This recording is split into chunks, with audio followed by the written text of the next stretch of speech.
Before we get started, here's a few quick reminders about what a conversion factor is and how we use it in a T-chart.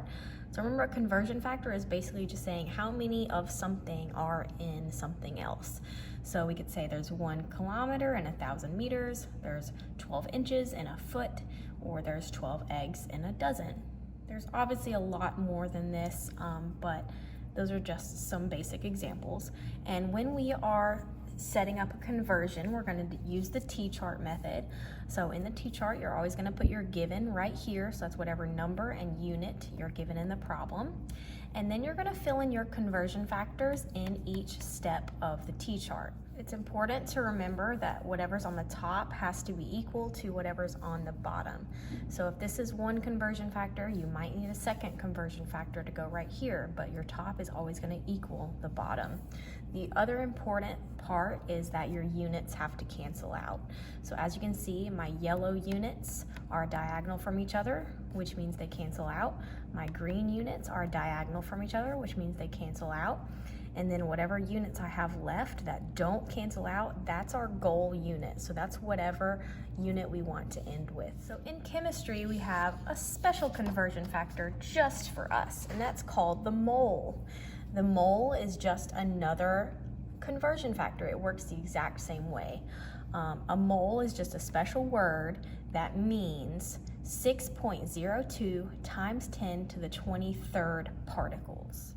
Particles can literally stand for anything. You can have a mole of pins, you can have a mole of people, but the units we're going to use the most of the time in this class are going to be atoms or molecules. So remember, scientific notation is used to express really, really, really big numbers and really, really, really small numbers.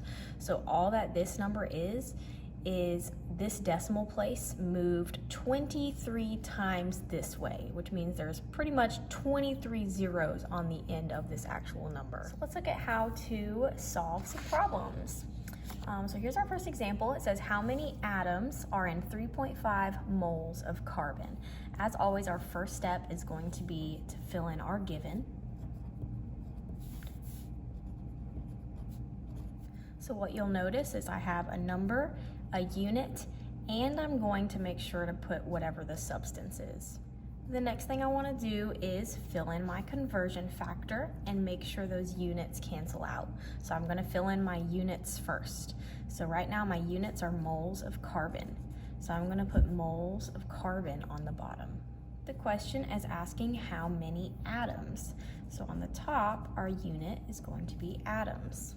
So now all we have to do is fill in our conversion factor. So remember that we said 1 mole of anything is 6.02 times 10 to the 23rd particles, which can be atoms or molecules.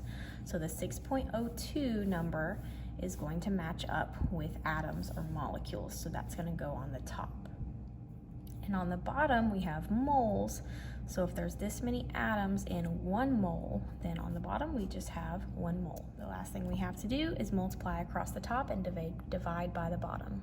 When we type this into our calculator, it's really important to always use parentheses around your numbers in scientific notation. So let me show you what that looks like in the calculator.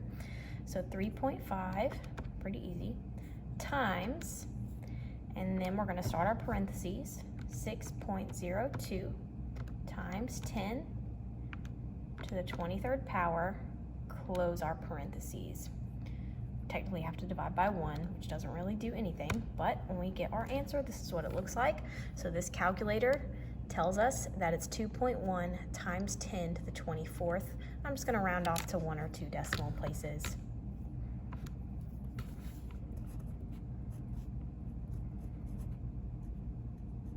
Okay, some calculators will use E instead of times 10. So if you get 2.1 e to the 24th, that's the same thing, okay? And of course, we need to have our units. So our moles of carbon, cancel it out. And our units for our answer is atoms. One more example of what this might look like. This one asks how many moles are in 1.2 times 10 to the 21st molecules of water. So this time our given is right here, 1.20 times 10 to the 21st molecules of water. Sorry, ran out of room. And the question wants to know how many moles. I'm always going to make sure those units cancel out first, so molecules of water will go on the bottom. And moles is what we're looking for, so moles is going to go on top. So our conversion factor is 1 mole is equal to 6.02 times 10 to the 23rd particles. So now I'm going to fill that in. 1 mole is equal to 6.02 times 10 to the 23rd molecules. Again, we're going to multiply across the top and divide by whatever's on the bottom. So if we're going to put that in our calculator, we have 1.2, parentheses, 1.2 times 10 to the 21st, close our parentheses, times 1, divided by, parentheses, 6.02 times 10 to the 23rd, close our parentheses. And this is what we get. When we have a decimal like this, you want to at least keep a couple of these numbers. So I'm just going to go far enough to say 0.002.